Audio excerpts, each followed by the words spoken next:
Katanya alat ini bisa motong sayur cuma dalam hitungan detik. Tapi apa benar sepraktis itu? Atau cuma kelihatan bagus di iklan? Harganya juga nggak murah, jadi sebelum kalian check out, aku bakal tes langsung alat ini. Kita lihat hasil irisannya, kita cari tahu kekurangannya, dan di akhir video aku bakal kasih tahu apakah menurutku alat ini bener-bener worth it atau enggak. Jadi jangan skip videonya ya. Assalamualaikum warahmatullahi wabarakatuh. Halo semuanya, selamat datang di channel aku. Kenalin, aku Sania. Di channel ini aku bakal berbagi review jujur seputar peralatan dapur, home living, dan berbagai produk viral yang semoga bisa membantu kalian sebelum memutuskan untuk membeli. Kalau kalian suka konten seperti ini, jangan lupa klik subscribe dan aktifkan lonceng notifikasinya ya, karena kedepannya masih banyak review produk menarik lainnya. Kalau kalian sering masak di dapur, pasti pernah ngerasa capek cuma gara-gara ngiris sayur. Mau bikin sop, capcay, bakwan, salad, atau masakan sehari-hari, baru tahap persiapan aja udah makan waktu lumayan lama. Makanya hari ini aku penasaran sama alat yang lagi viral ini, yaitu Multi PJ Table Slicer otomatis dari Samono tipe SWP 60. Katanya alat ini tuh bisa bikin proses potong sayur jadi jauh lebih cepat. Tapi apakah benar sesuai klaimnya? Yuk kita mulai dari unboxing. Oke, sekarang kita buka dulu isi paketnya.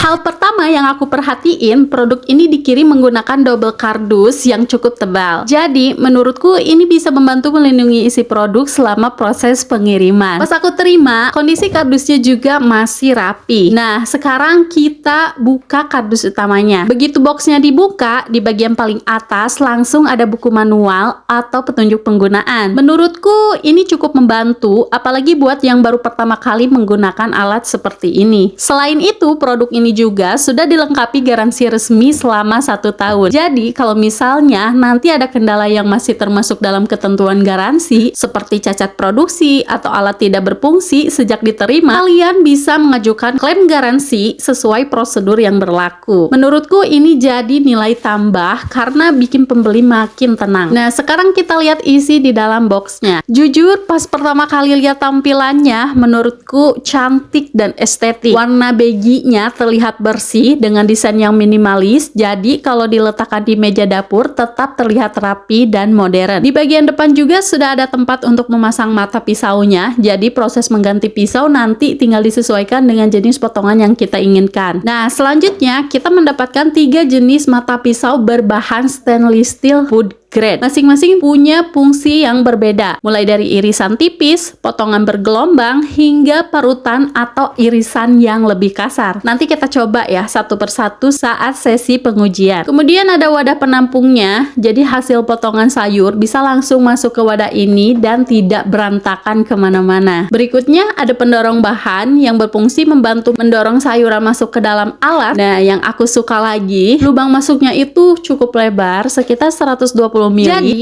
untuk beberapa jenis sayuran, kita tidak perlu repot memotongnya menjadi ukuran kecil terlebih dahulu. Di bagian belakang juga sudah ada tempat untuk merapikan kabel, jadi setelah dipakai, kabelnya bisa disimpan lebih rapi. Dan, yang menurutku cukup praktis, hampir semua komponen yang bersentuhan langsung dengan makanan bisa dilepas. Jadi, setelah selesai digunakan, membersihkannya juga jauh lebih mudah dan tetap higienis. Kalau dari kesan pertama setelah unboxing, menurutku materialnya terasa kokoh, finishingnya juga rapi, dan secara keseluruhan produk ini memberikan kesan yang cukup premium.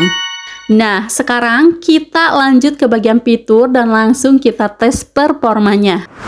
PJ Table Slicer otomatis dari Samono ini menggunakan motor tembaga 60 watt. Walaupun dayanya tidak besar, tapi sudah cukup untuk membantu memotong berbagai macam sayuran. Nah, yang paling menarik menurutku adalah 3 jenis pisaunya. Pisau pertama menghasilkan irisan tipis, cocok untuk mentimun, kentang, atau bikin salad. Nah, pisau kedua menghasilkan potongan bergelombang yang cocok untuk keripik kentang atau garnish makanan. Sedangkan pisau ketiga hasil irisan atau parutan yang lebih kasar, cocok untuk wortel. Jadi, satu alat ini bisa dipakai untuk beberapa kebutuhan memasak. Nah, sekarang kita masuk ke bagian yang paling ditunggu, yaitu tes pemakaiannya. Kita lihat apakah hasilnya benar-benar sesuai dengan yang diharapkan. Pertama, aku mau coba menggunakan mata pisau untuk hasil irisan kasar. Kali ini aku mau coba wortel ya. Langkah pertama, kita pasang dulu mata pisaunya, lalu kita masukin pisaunya ke dalam mesin sampai posisinya itu benar-benar pas. Setelah itu, masukkan wortel ke dalam lubang mesinnya. Nah, jangan lupa tutup bagian atasnya sampai benar-benar rapat dan terdengar bunyi klik. Karena kalau belum terkunci dengan sempurna, mesinnya memang tidak akan menyala. Menurutku ini jadi fitur keamanan yang cukup bagus. Selanjutnya, masukkan pendorong bahannya, lalu tekan tombol on. Dan mesin langsung bekerja dengan sendirinya. Dalam hitungan detik, wortelnya sudah selesai teriris dengan rapi. Hasil irisannya juga cukup seragam. Nah, sekarang kita lanjut ke percobaan yang kedua. Kali ini aku mau mencoba mata pisau untuk hasil irisan halus dan aku akan coba pakai kol. Pertama, kita ganti dulu mata pisaunya, lalu pasang ke mesin. Setelah itu, masukkan kol ke dalam lubang. Selanjutnya, tutup kembali sampai terdengar bunyi klik, lalu masukkan pendorong bahannya, lalu putar tombol on. Dan dalam hitungan detik, kolnya sudah selesai teriris. Hasil irisannya tipis, rapi, dan cukup merata. Menurutku, ini cocok digunakan untuk membuat salad, bakwan, atau sebagai pelengkap berbagai masakan lainnya. Nah, sekarang kita coba mata pisau yang terakhir, yaitu menghasilkan irisan bergelombang. Kali ini aku mau menggunakan labu. Seperti sebelumnya, kita pasang dulu mata pisaunya, lalu masukkan labu ke dalam mesin, tutup sampai rapat dan terdengar bunyi klik, masukkan pendorong bahannya, lalu putar tombol on. Dan dalam hitungan detik, hasil irisannya juga sudah jadi. Hasil potongan bergelombangnya rapi dan ukurannya cukup seragam. Menurutku, bentuk seperti ini bikin tampilan makanan jadi lebih menarik. Selain labu, mata pisau ini juga bisa digunakan untuk kentang atau singkong kalau ingin membuat keripik bergelombang. Nah, setelah mencoba ketiga jenis mata pisau ini, menurutku proses memotong sayur jadi jauh lebih cepat dan praktis. Setelah aku coba sendiri, sekarang kita bahas kelebihan dan kekurangannya. Kelebihan yang pertama, tentu lebih cepat dibanding mengiris manual. Nah, kedua, hasil irisannya lebih rapi dan ukurannya juga lebih seragam. Nah, yang ketiga, tersedia 3 jenis pisau sehingga bisa disesuaikan dengan kebutuhan. Yang keempat, semua komponen mudah dilepas sehingga proses mencuci juga jadi lebih gampang. Nah, yang kelimanya, produk ini sudah dilengkapi garansi 1 tahun, jadi memberikan rasa lebih tenang. Dan sekarang kekurangannya, karena menggunakan listrik, bagian motornya tentu tidak boleh dicuci langsung dengan air. Selain itu, untuk bahan yang teksturnya sangat lembek, mungkin hasilnya tidak akan sebagus sayuran yang lebih padat. Jadi kesimpulannya, kalau ditanya apakah multi vegetable slicer otomatis dari Samono ini layak dibeli atau enggak, menurut pendapatku jawabannya iya. Terutama buat ibu rumah tangga yang sering memasak atau kalian yang punya usaha kuliner dan harus menyiapkan banyak sayuran setiap hari. Alat ini memang tidak membuat proses memasak menjadi instan, tapi sangat membantu mempercepat proses persiapannya. Nah, kalau kalian sedang mencari alat pemotong sayur elektrik yang praktis, menurutku produk ini layak dipertimbangkan. Nah, kalau kalian punya pertanyaan tentang produk ini, tulis di kolom komentar ya. Nanti pasti aku balas. Jangan lupa klik like, subscribe, dan aktifkan lonceng notifikasinya ya, supaya nggak ketinggalan review produk dapur lainnya. Terima kasih banyak sudah menonton. Aku Sania, pamit undur diri. Assalamualaikum warahmatullahi wabarakatuh.